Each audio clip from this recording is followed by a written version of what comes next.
This computer. Here we go. So good afternoon, everybody. Welcome to the next seminar from the U.S. Society for Ecological Economics. Today, Robby Richardson, Professor Emeritus from Michigan State University and former president of our society, USEE. He will be doing the talk on Rachel Carson, who will be inducted into our fellows program. And I know he's got some information on that, so I will leave it to him. And thank you very much, Robby. Thanks, John. It's a pleasure to join you all. Thanks, everyone, for being a part of today's program. Um, okay, there we go.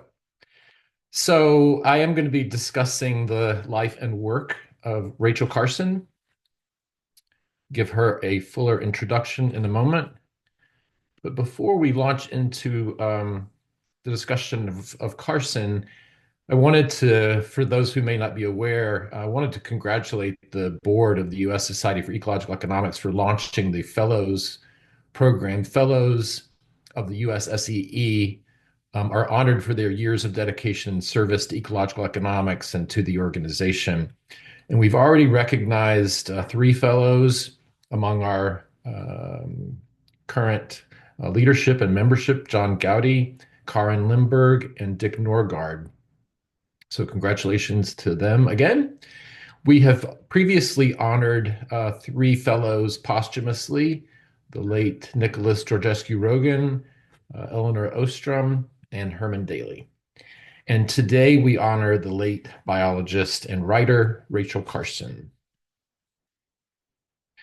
So let me say at the outset, I am not a scholar of Rachel Carson. I've used her work many times in classes that I've taught. I've read her work and read a couple of her biographies. So a lot of what I have to share with you today is what I have picked up in reading about her. Rachel Louise Carson was born May 27, 1907 in Springdale, Pennsylvania. And she grew up on her parents' 64-acre farm nearby. She enjoyed wildlife viewing, reading, and writing, and those would stay with her throughout her life and career. Her debut as a writer at age 11 was a prize-winning short story called A Battle in the Clouds that was published by St. Nicholas Magazine. After her primary and secondary education, she enrolled in what was then called the Pennsylvania College for Women, later renamed Chatham University. She started out there in 1925. Based on her childhood experiences, in part, she was very inspired by both literature and nature. And she started out as an English major at the Pennsylvania College for Women, but she was captivated by biology from the influence of one particular professor in particular. And she even thought in those early years about combining a literary career with zoology. She graduated with honors in spring of 29 and then went directly into a master's degree program in zoology at Johns Hopkins University in 1932. When she finished that degree, she continued in pursuit of a doctorate degree in zoology. She was already working on research related to eels. Now, one theme I will pick up on throughout this presentation is that of tenacity. Rachel Carson faced almost innumerable challenges along the way, but she was very persistent and tenacious and made her way through all of these challenges.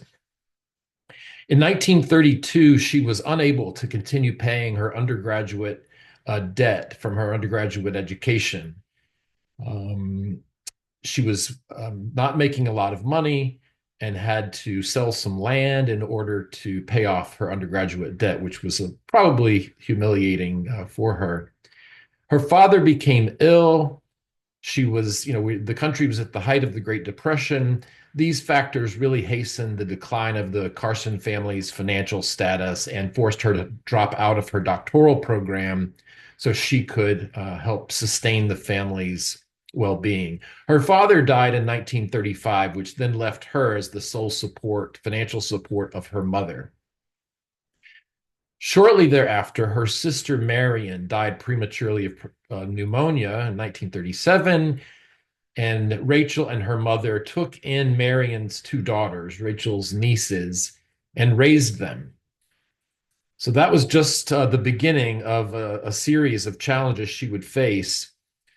She did earn a research fellowship in 1929 at the Marine Biological Laboratory in Woods Hole, Massachusetts, and that would be a place that became very special to her over the course of her life.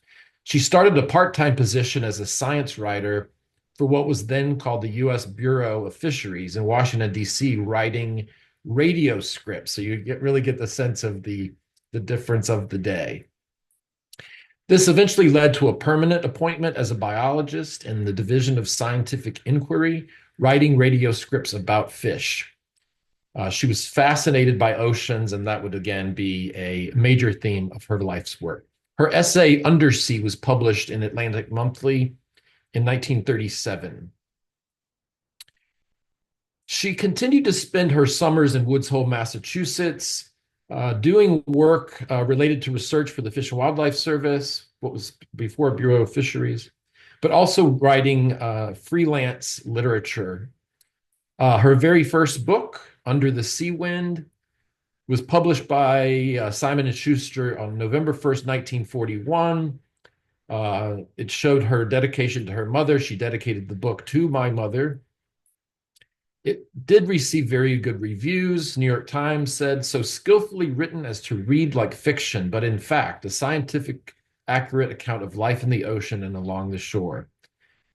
Another serious setback for Carson is that just a month later, the Japanese warplanes bombed Pearl Harbor in December of 1941.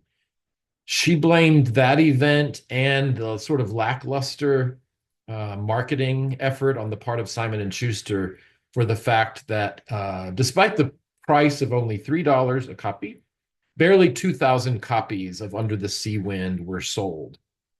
So her literary career did not get off to such a great start. She was promoted at work in 1942 to assistant aquatic biologist and reassigned to Fish and Wildlife Service headquarters in Washington, D.C., where she wrote memoranda, reports, and pamphlets on the natural history of fish and the management and economics of fisheries.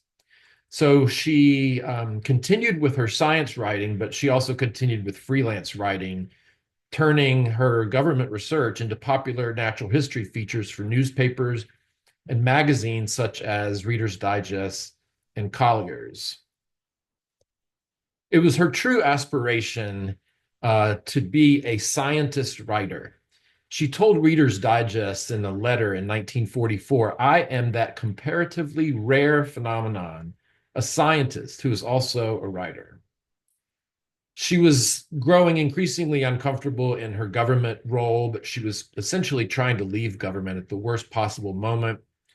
World War II ended in 1945, which meant a very large number of men and some women returned from war back to the United States in search of jobs. Many of the jobs that were available went to men, and so she was not inclined to give up her secure government job, even though she really wanted to get out and just focus on writing. Meanwhile, having a real passion for the study of oceans, she was surrounded by Fish and Wildlife Service biologists who were concerned about predator and pest control. Meanwhile, after the end of World War II, domestic chemical companies had stockpiles of DDT that went unused after the war. So this was part of the early concerns that were raised about this, even though it was not the focus of her work for quite some time. She did hit a major streak of luck with her next book after she continued to write from Woods Hole. She published The Sea Around Us, her second book, published by Oxford University Press in 1951. It was nominated and eventually selected in 1952 as the National Book Award for Nonfiction and the 1952 Burroughs Medal in Nature Writing. It stayed on the New York Times bestseller list for 86 weeks, which is really remarkable if you think about it for nonfiction science writing. There was a film version made shortly thereafter that won the 1953 Oscar for Best Documentary. I will say that Rachel Carson was not happy about this film, but she had given up her rights to any editorial control over what the film said. But nevertheless, the film was well received by critics. And the book was eventually translated into 32 different languages. So definitely her most famous piece of writing to date at that time. Her real passion project was to try to give an account of of the shoreline of the Atlantic Ocean. She resigned from the U.S. Fish and Wildlife Service finally in 1952 with the commercial success of The Sea Around Us to focus on her writing. And that resulted in the publication of The Edge of the Sea by Houghton Mifflin in 1955. It was the third and final volume of her Sea trilogy. And as I said, it was a scientifically accurate exploration of the ecology of the Atlantic seashore, very detailed. There was a section on the New England Atlantic seashore, the mid-Atlantic, and she wrote from North Carolina about the southern Atlantic seashore. This was a successful book as well, 23 weeks on the bestseller list. She continued with some concern about synthetic chemical pesticides. Her interest in poisons and the environment dates back to 1938, very early in her career. She returned to this subject in research in 1957. There were a few things that catalyzed this return to this subject.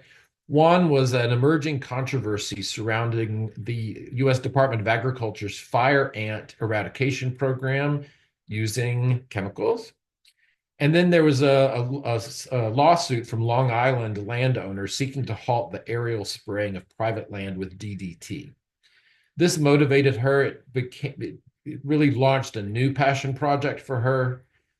Quote from her in a letter: "I could never again listen happily to a thrush song if I had not done all I could." So in about 1958, she spent her time poring over books and papers on pesticides that continue for the next 3 or 4 years. It's a really interesting time in American history. Again, I mentioned that chemical companies had this stockpile of DDT after the war. So there was, they would have lost billions of dollars had they not put it to some kind of use. And so there were something like public service announcements touting the supposed safety of DDT for the control of household pets. Almost laughable to see a young woman with pets and fruits and vegetables and livestock with the quote, "DDT is good for me." When this is what DDT looked like, you have this truck on top from the city of Waco, Texas, spraying DDT fumes out the back of the truck, children finding it amusing and going outside and playing in smoke. Sort of unthinkable. Let's see, that's not the right. Yeah, this is the right slide here. She did continue to face several family tragedies. She took on a broader extended family, which included her 89-year-old mother, who by this time was crippled with arthritis.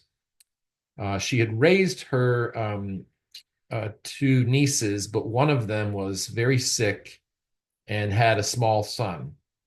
In 1957, her niece died from complications from diabetes, and Carson officially adopted her niece's 5-year-old son, Roger, and raised him till his teenage years. Later, her mother died in late 1958, and it's impossible to overstate the importance of this relationship with her mother. Every decision, every time she moved, every time she went on vacation to Cape Cod, Woods Hole, Massachusetts, North Carolina, to do research and to relax. She spent a lot of time on the coast of Maine. All of this was done along with her mother alongside. So this was a very, very devastating loss for Carson at this time. And then to make matters even worse, in 1958, she was diagnosed with breast cancer. She did have surgery, it was not successful, and the cancer metastasized. Throughout this time, she was conducting research on DDT and its effects on nature and the environment. And that resulted in what she is now today most famous for, and that is the book Silent Spring, published again, her second piece, her fourth book, second one by Houghton Mifflin in 1962. Many of you have heard of this book. It essentially argues that pesticides have had detrimental effects on the environment. A quote from her: they are more properly termed biocides because their effects are not simply limited to solely targeting pests. A lot of this research was very pioneering, very controversial. There had been tests that did not find any effects directly from birds being exposed to DDT, but through processes of bioaccumulation. Rachel Carson argued that birds were dying not from physical exposure to DDT, but from the accumulation of poisons from eating worms that had been exposed to DDT. Chemical companies did not like this. They attacked her in almost unimaginable ways. Um, I know from my personal experience being at Michigan State University, she had developed a friendship with the ornithologist at Michigan State University, George Wallace. There's a long record of writing letters back and forth between the two of them. Wallace was doing research on this very topic. Michigan State University's campus was littered with dead robins. It was very unsightly, very tragic. And his research, along with what Rachel Carson was working on, helped solidify this effect that was new in science. Several chemical companies, including Dow, are headquartered in Michigan, and they worked very hard to try to get George Wallace fired from his tenured faculty position based on, faulty science. He ended up being vindicated, as did Rachel Carson, despite all of the attacks against her. As I said, the chemical and food processing industries standing to lose a lot of money through much of its power and money at Carson. They couldn't, however, refute her allegations. She very meticulously documented her sources of information. But because they were unable to refute her allegations, they just simply dismissed her science background. Again, she held a master's degree in zoology, but she was referred to as not a real scientist. She was portrayed as an alarmist, a middle-aged kook, a communist, a new age faddist, someone who's far out of the American mainstream. And much worse, much of the attacks on her were not, again, about her scientific methods, but about her gender. The word hysterical was used many, many times to describe her. She was referred to in written work as an emotional woman, afraid of a few bugs, just really, really harsh attacks, not on the science, but on the scientist as a woman. Tragically, Rachel Carson died in 1964, just 2 years later. The book got a lot of interest and praise. New York Times Book Review, many others. She was invited to testify before the Senate Commerce Committee, the Senate Committee on Governmental Affairs, testifying about her work. So in a very short amount of time, she had an outsized impact from this work, but nevertheless, tragically dying at a very young age of 56 in April of 1964. This year, 2024, would have been 60 years since her death. So I spent some time thinking about, as we honor her today as a fellow of the U.S. Society for Ecological Economics, how would we describe her as an ecological economist? She probably would not have used that word. It was this phrase, this label was not in fashion at that time. She was, however, an ecologist. Her degrees were in biology and zoology, but her work definitely demonstrated the practice of ecology. Like ecological economists, she was quite aware and concerned about the scale of economic activity relative to the ecosystems that support that activity. I would argue that she is a systems thinker. A quote from her: "In nature, nothing exists alone." And so she shares a lot of the ideologies and traits of systems thinkers who see connections around systems, especially ecological systems and social ecological systems. Like Thoreau before her, she was a skeptic of progress, or at least a skeptic of progress, how it is conventionally measured. Things like DDT that purportedly supported economic progress um, to the detriment of ecosystems.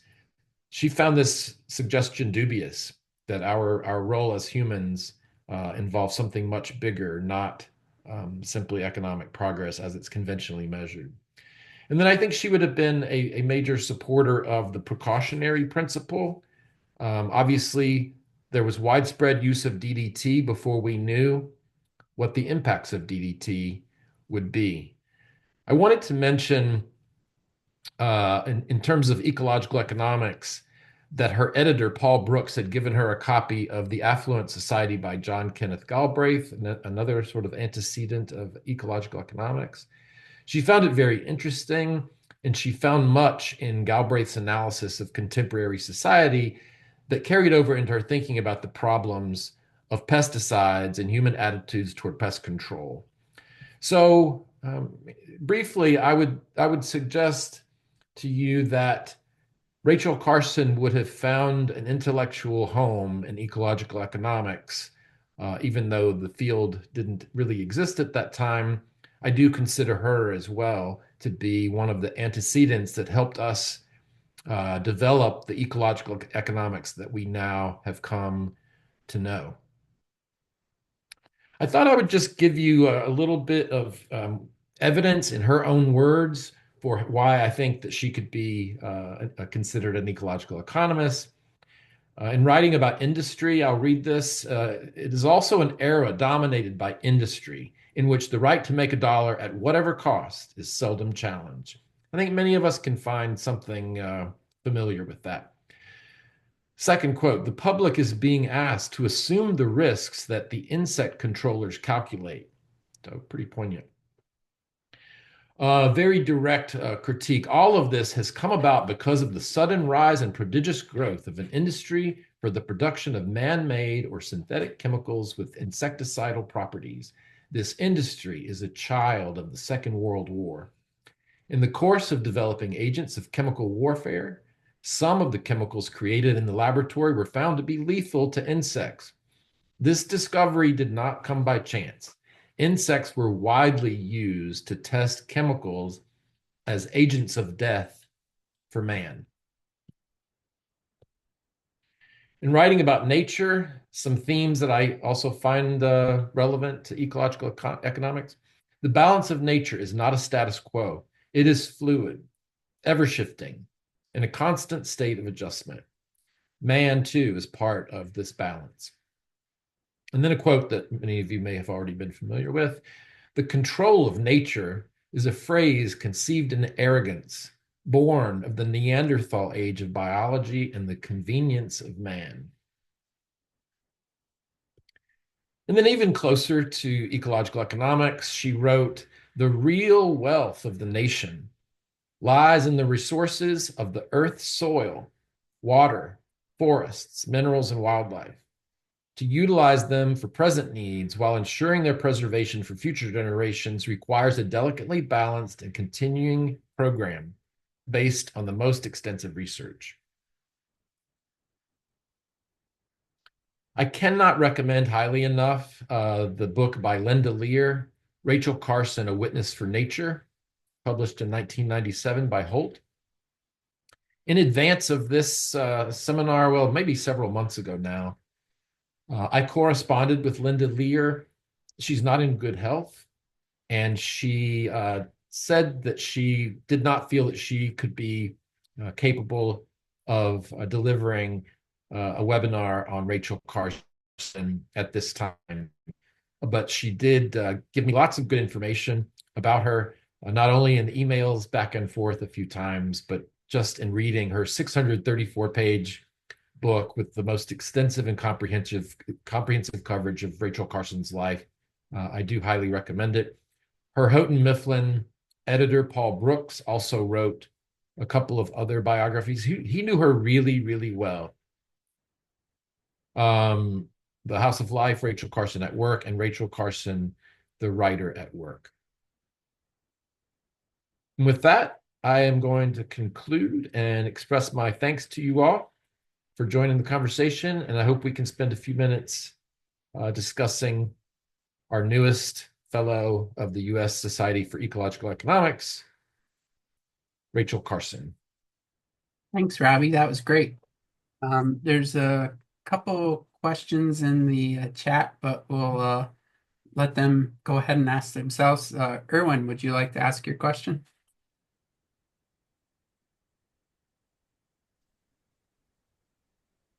If you wish, I was piqued by your reference to the chemical industry having a surplus of DDT after the war, and I wondered whether you could explain how they ended up with a surplus. So it's a great question. Chemical industry in the United States contracted with the federal government in its execution of war activity in the Second World War, specifically to kill insects, insect-borne diseases like malaria and typhus that were frankly running rampant among civilians and troops in our overseas war theaters. It was taking these malaria cases were taking a toll on troops, and the use of DDT was shown to be useful in controlling mosquitoes. So Dow and other chemical companies, again, were selling these chemicals to the government for its use in defense activities. The war ended, of course, and they were prepared to continue supplying the Defense Department with DDT with future contracts. The war ended. The U.S. Department of Defense had no more need for DDT, and so hence they had stockpiles of it left. And again, as I was hinting at before, to avoid major financial losses from the development and production of DDT that would have gone otherwise unused, there was a whole economics campaign to convince the country that it was safe and not a problem. DDT was banned in the United States in 1972 in no short part because of the work of Rachel Carson. I mean, she had a major role in elevating the issue that led to the EPA's regulation against the use of DDT. But again, the chemical companies still had stockpiles of DDT, which were then sold to other countries for their continued use. So knowing that DDT was dangerous, we stopped using it in this country, but simply sold it to other countries so that they could continue using it. So the effects of DDT, the rippling effects on nature and human health around the world because of DDT are really unknown, except that we halted the use of it here in this country. Thank you. Well, there's one more question, and I'll get to you, Madhu. Alejandro has a question about the Fellows program, and Robby was incredibly instrumental in bringing this forward. We wouldn't have this program if it wasn't for him. And so I'll let you just speak a little bit about that, and then I can fill in some of the other information if you'd like. Yeah, so a lot of our sister organizations, including the Agricultural and Applied Economics Association, the Association of Environmental and Resource Economists, they have fellows programs that have documented the legacy of economists who have really had a major influence on the trajectory of those specific fields, agricultural economics and environmental and resource economics. They're very prestigious awards.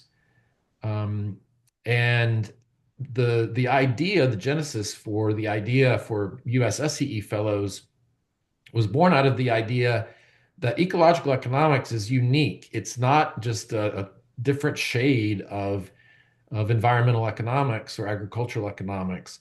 And we have people like the ones we've recognized, Dick Norgard and John Gowdy and Karin Limburg and Herman Daly. Without their work, our field would hardly exist. And they are true pioneers in the work that many of us are continuing in our careers, and you all. So that was the idea. Is that we have many living people who are worthy of USSEE Fellows honor, and some of the people that we've honored posthumously certainly are worthy. We wouldn't be where we are. I think we have one or two more that we may want to recognize posthumously. But we started brainstorming the idea on the board when I was the president of the organization. And I couldn't be more delighted to see that this board has taken up the idea and really launched it with now seven awards of fellows. I just hope to see it continue. As for the actual process, it's my understanding this is all written down in part of the bylaws of the organization that the board will accept nominations and select fellows. But I'll pause there with the thinking that went into the idea of the fellows program. And John, you may want to elaborate more on how it's been implemented. So the board came up with a purpose, criterion selection, a process for nomination, and a selection process. We're a little bit behind schedule for my taste, and hopefully we will get this sent out and distributed to people around the first of the year so that we can start doing formal applications and nominations. The idea is that you should be a member of ISEE, International Society of Ecological Economics, for at least 10 years, doesn't need to be consecutive. And there's some other criterion. There obviously there's some sort of service component to the U.S. Society of Ecological Economics, but it is a nomination process. Hopefully, as I said, that announcement will be put out close to the first of the year because we are a little bit behind schedule. So hopefully we'll get that out. Madhu, I hope I pronounced that correctly. And please go ahead and ask.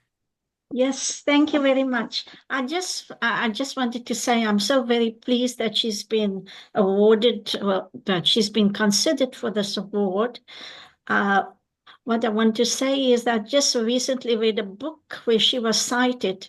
It's about the effects. Well, it was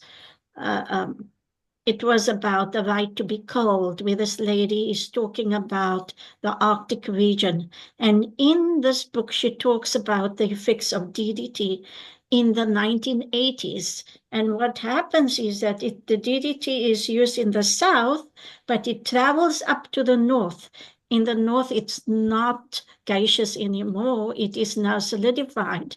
And in the early 1980s, it was found to be present in the breast milk of the Inuit people and in the food that they were consuming from the seas. So over that time to this period, it has continued to grow.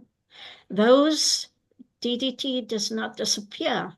So I think really there's a lot more work that should be done in this area, and Rachel really deserves this award.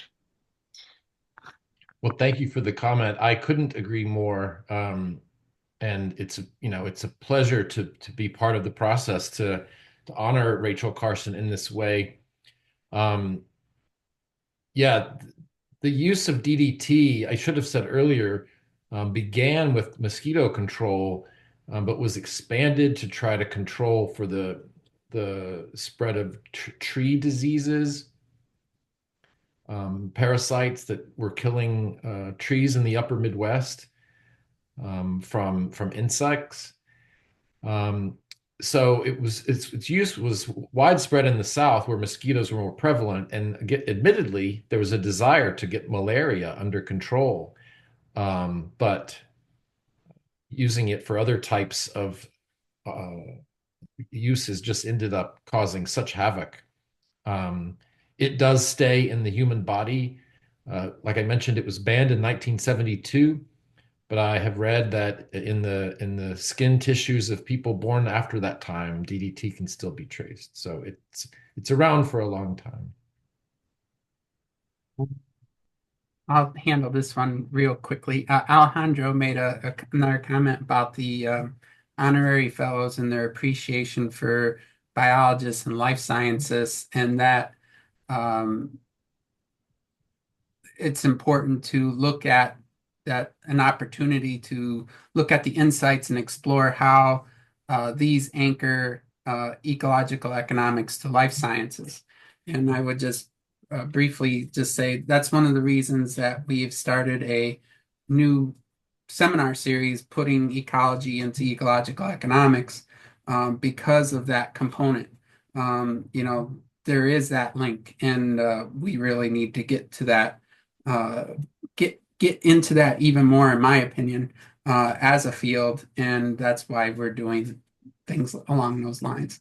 Um, I have a question for you, Robby.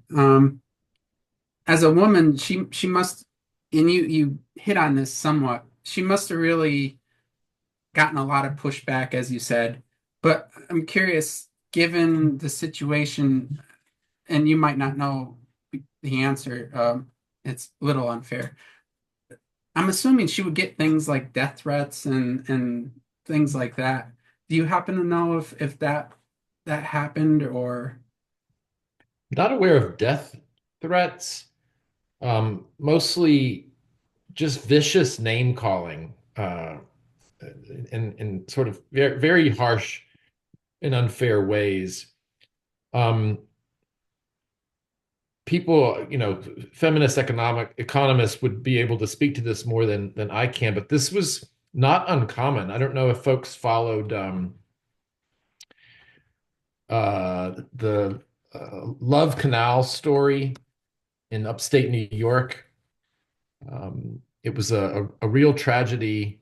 Lois Gibbs was a resident of this neighborhood. There were lots of children born with birth defects and a contaminated site in this neighborhood near Niagara Falls, New York. The location of environmental hazards from a former landfill.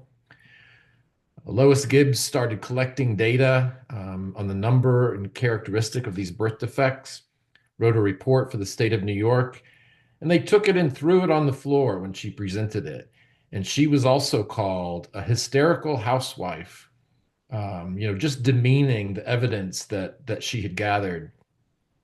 Similarly, in the end, she was vindicated. When the state did its own report, they called her up and said, "You won't believe what we found. Our results match yours." And she said, "Of course I believe what you found. That's why I presented my results to you." But it's almost like her evidence needed to be legitimized by the mainstream.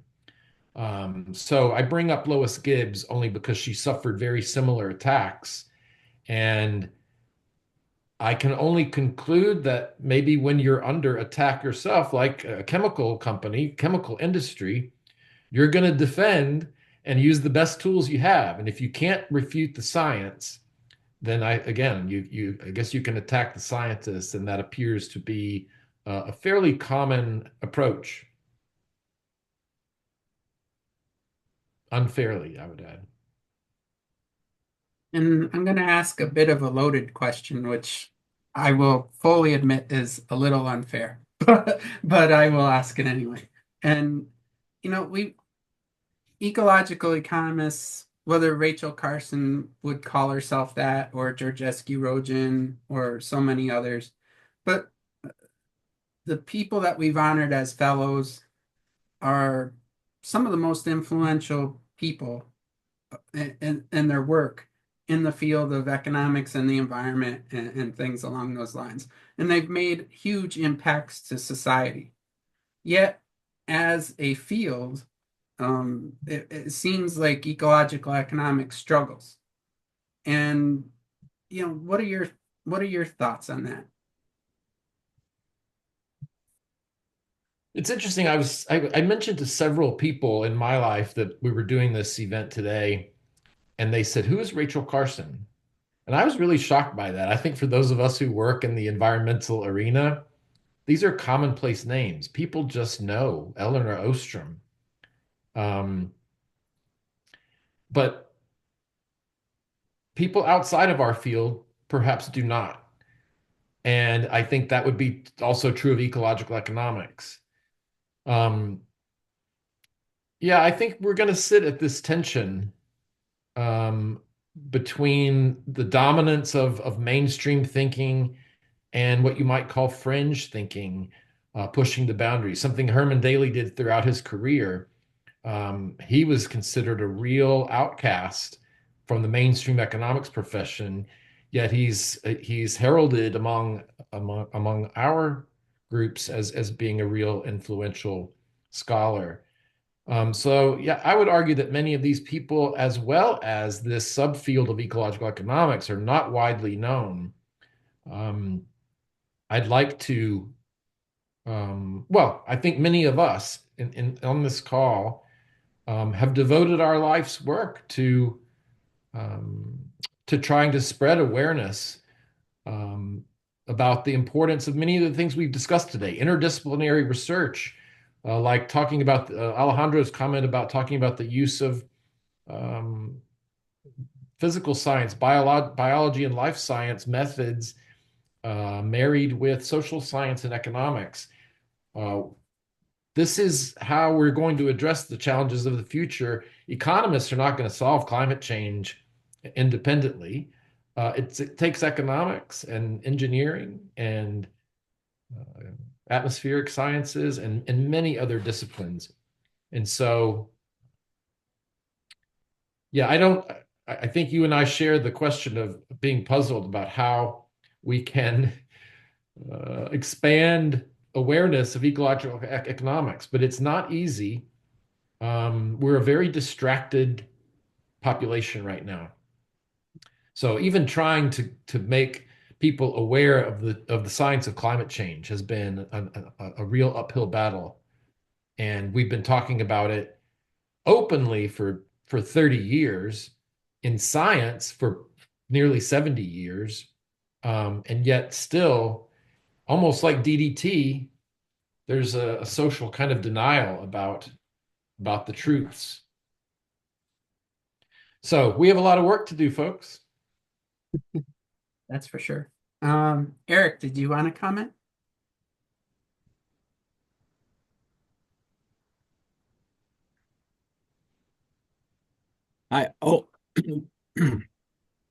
Did I have a comment?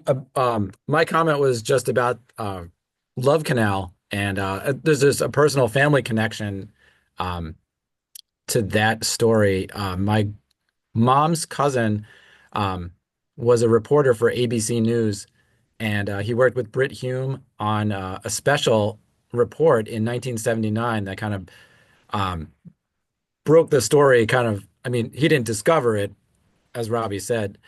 It was kind of known, but he brought the issue of Love Yes. Canal and industrial pollution more generally to a really broad audience. And they produced this documentary, Love, The Killing Ground, which is on YouTube now. And I put a link in the chat. It's really shocking to hear, um, just see the footage of like barrels of chemicals exploding um, at some industrial sites, how there was just like really shady stuff.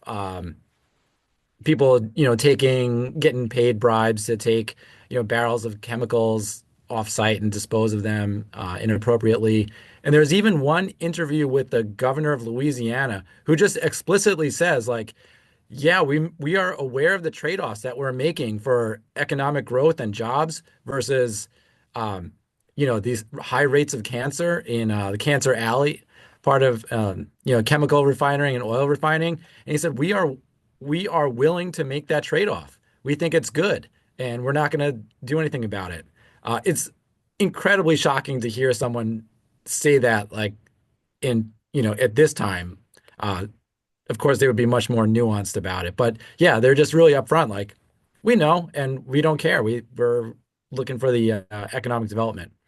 So there's a video in the chat, really interesting. And Thank you thanks a so lot, much. Robbie. That was a fantastic presentation. Oh, thank you, Eric, and thanks for mentioning this. I just copied and pasted the link to that documentary. I can't wait to watch it. Thanks for bringing that up. And yeah, it's shocking, especially when you think about the series of events. We just started with 1964, and chemical companies like Dow and Midland Chemical and others uh, adamantly opposing Rachel Carson's work on DDT. You can bring it into Love Canal and the dismissal of that issue, despite the human suffering.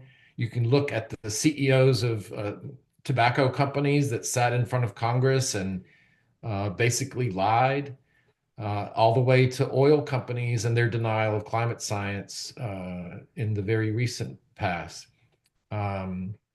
All while there's widespread human suffering. It's really it's hard to wrap your head around, especially with the benefit or the hindsight of history, looking back at the repeated times this has basically happened while humans are up against the limits of threats to health and ecosystems. Even that is mellow compared to war. Yeah, great point. Absolutely. Stuart, go ahead. I think you're muted, Stuart. Yep. Stuart, you have to unmute yourself. Do that. There you go. go. Okay. We hear you now. Yes.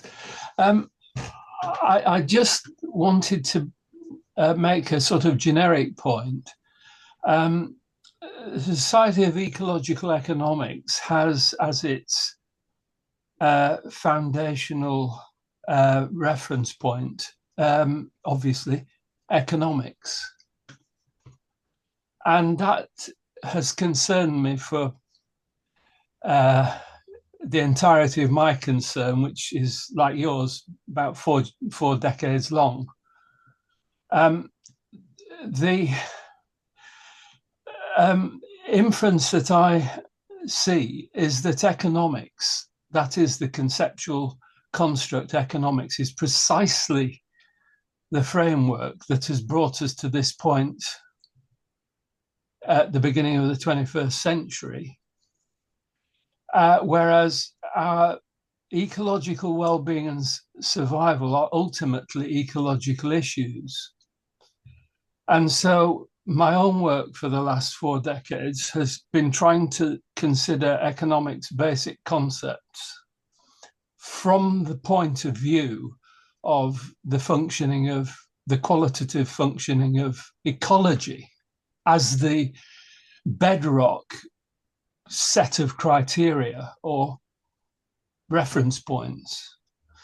And so it feels to me, and the fact that for these decades, the evidence is everywhere to be seen if people have the eyes to see it.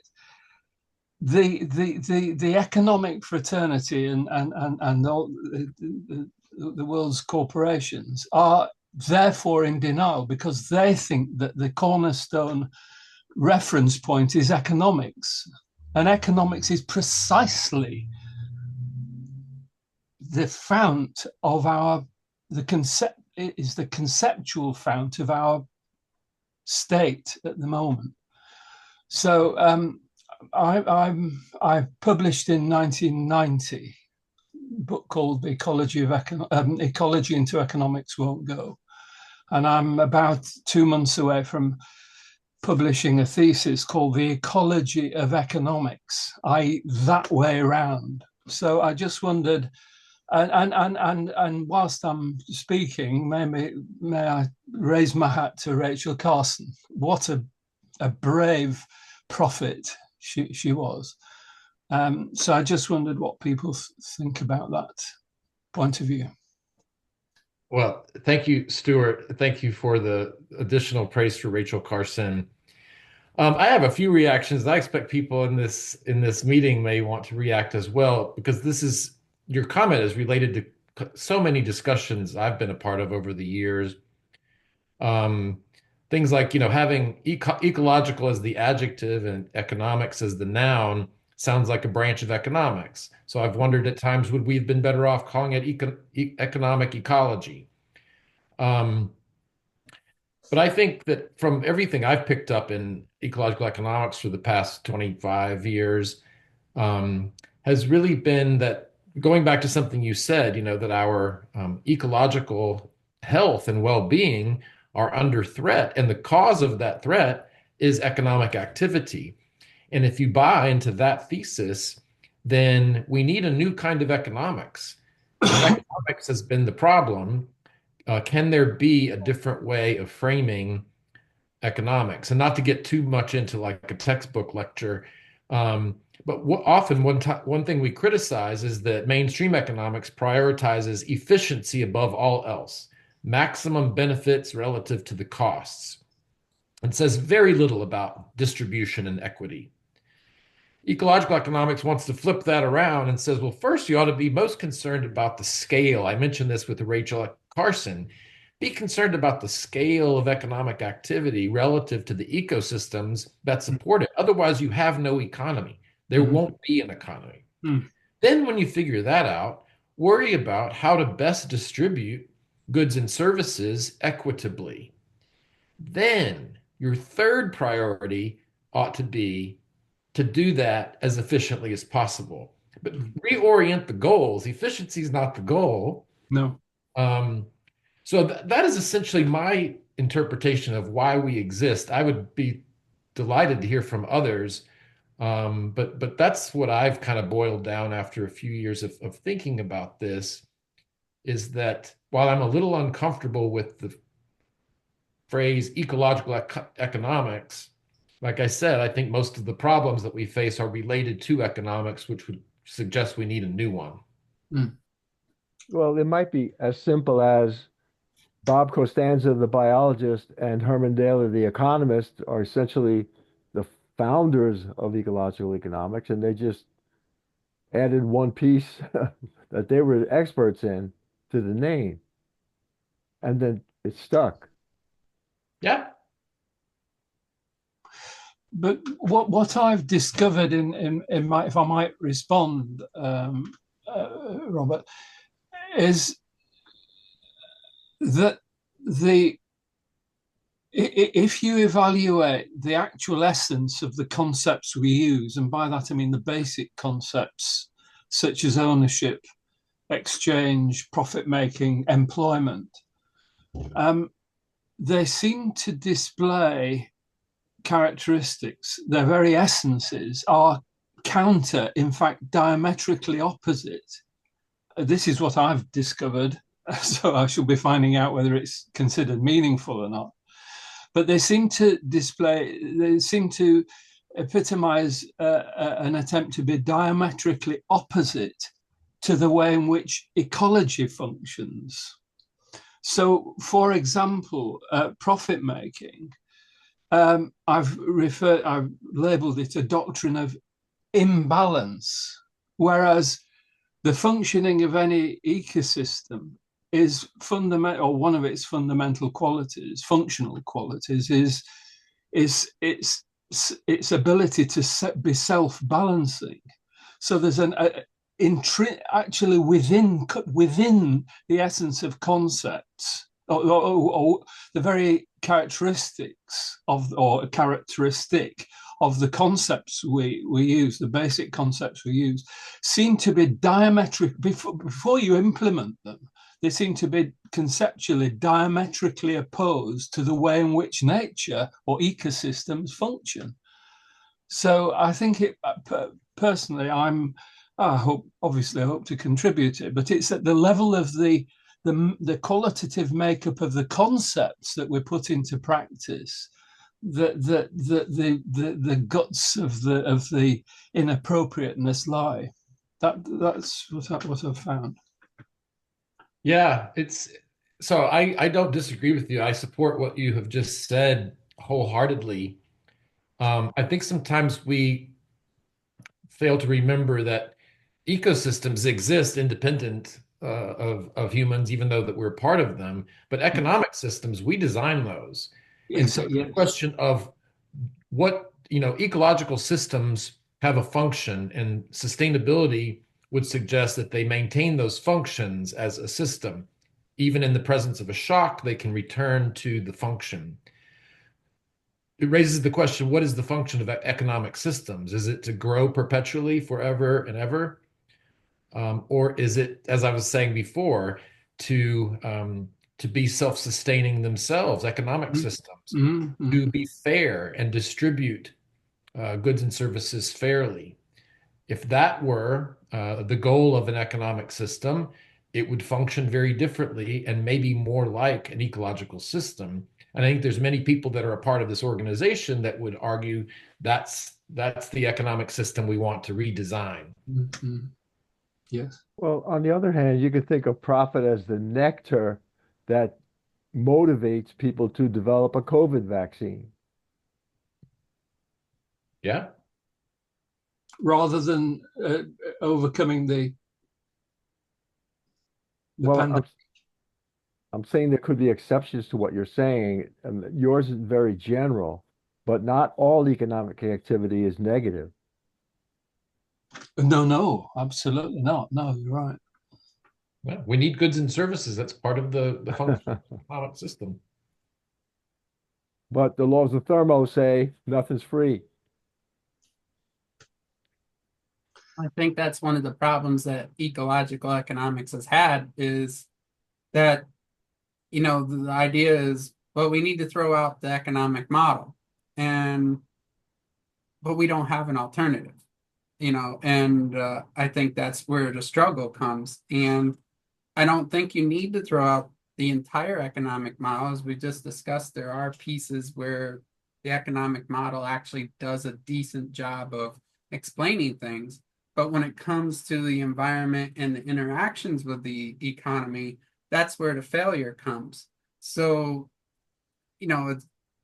there almost needs to be this unifying theory of bringing some of the components that I think that have been brought forward by ecological economists and somehow integrating that into what we have as a way of moving forward to say, all right, this piece of the economy, sure, it works this way. But when we're talking about things where we're producing and we're using things from the environment, which is 99% of everything, right? It doesn't work that way. And we have to incorporate these pieces.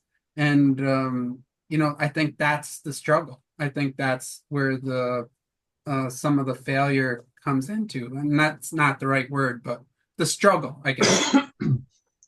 Yeah. Yes. So I just wanted to ask Robby one question. Do you know of any living heirs to Rachel Carson, or friends or colleagues that are alive now that we can let know about this honor? Yes. I mentioned that after her niece's death, Rachel Carson raised she adopted her great nephew. She died when he was about 11 or 12, and his care went to her editor at Houghton Mifflin, Paul Brooks. Oh, wow. So Paul Brooks raised Rachel Carson's great nephew until adulthood, but he is living today. I don't know how to reach him, but we could certainly look into that. I think it's certainly possible. I wanted to just respond with a comment about Allison's comment, and then Eric has his hand up. But yeah, I mean, we teach this in economics. We call it failure, market failure, because of externalities. We don't take, Allison says, when economics was truly interested in efficiency, we consider social and ecological impacts. Those are the externalities that we teach in mainstream economics as the failure of markets. So in light of that failure, what do we do instead? How do we recognize those social and ecological impacts? I think that's the elephant in the room. But let's hear what Eric has to say. Yeah, I was just gonna um, mention that, what I think what we often think of as economics is very limited. It's about markets and market failures. It's that very core neoclassical paradigm. But even within economics, there's a lot more diversity. So uh, one of our fellows, honorary fellows, is Eleanor Ostrom, who was recognized for her work in institutional economics, kind of political economy, institutional economics, about designing these uh, laws and norms and institutions, patterns of repetitive behavior that guide our everyday interactions. Um, so there is, even within, economics broadly, there are other traditions, other fields of inquiry. And I think as ecological economists, we can, um, build on those. And, you know, uh, an ecological institutional economics, for example, might be something. I know somebody wrote a paper on that already, but I think that would be something to, that I'd like to further explore. And I think there's just um, yeah, we can derive inspiration from lots of different pieces that are and build on the work that people have done already. We don't necessarily have to reinvent. Maybe we do, but um, I think a lot of elements are already there if we look more broadly. Yeah, yeah. So we're running out of time. So Robby, do you have any last comments that you would like to make? Um, no, maybe we could close out with an interesting quote from Rachel Carson. I liked this one very much. If Darwin were alive today, the insect world would delight and astound him with its impressive verification of his theories of the survival of the fittest. Under the stress of intensive chemical spraying, the weaker members of the insect population are being weeded out. Only the strong and fit remain to defy our efforts to control them. She's such a great writer. It's been a pleasure to be part of this conversation with you all today and to honor the life and legacy of Rachel Carson as a fellow of the U.S. Society for Ecological Economics. So thank you for allowing me to be part of the discussion and for joining. Well, we'd like to thank you once again, first of all, for pushing the idea of a fellows program and being steadfast behind it. We wouldn't be here today if it wasn't for you. So thank you so much. And also thank you for the very fascinating and excellent presentation of Rachel Carson and her importance to the environment and to ecological economics. So thank you. It's a pleasure. Thanks for being an advocate for the big tent. And then just before everybody goes, I'd just like to put a plug for next week. As I was talking about earlier, our seminar series on putting the ecology into ecological economics. We have a two-part seminar. Next week is Martin Dovciak from SUNY ESF. He will be giving the science component on forest ecosystems and giving us some of that piece that we desperately need. And then the following week will be Jesse Henderson from the USDA, and he will be giving an economics aspect of forest ecosystems. So we are truly trying to live what we kind of preach a little bit. And I hope everybody will be able to attend. And on top of that, on October 11th, we will be having our next book club by Laura Olabisi. And she, if you wait a second, December 11th, John. December 11th, thank you. I closed the thing. I have to reopen it. I apologize. And here we go. That will be December 11th. And the book will be What If We Get It Right? And a discussion of that book led by Laura. And the book club is quite good. If you've missed them, you can go to the YouTube page and you can see the discussion is quite lively and excellent. And I think it'll be worth your time. So we have a lot going on, and then we'll have a lot more coming, at least 3 seminars a month from January into April. So a lot of activity from USSEE, and we hope you'll participate. So thank you again, Eric, Robby, and so much. I was looking at Eric, and I apologize. And thank you so much for that wonderful presentation. And everybody have yourselves very happy holidays. Thank you. Take Thanks. care. Bye.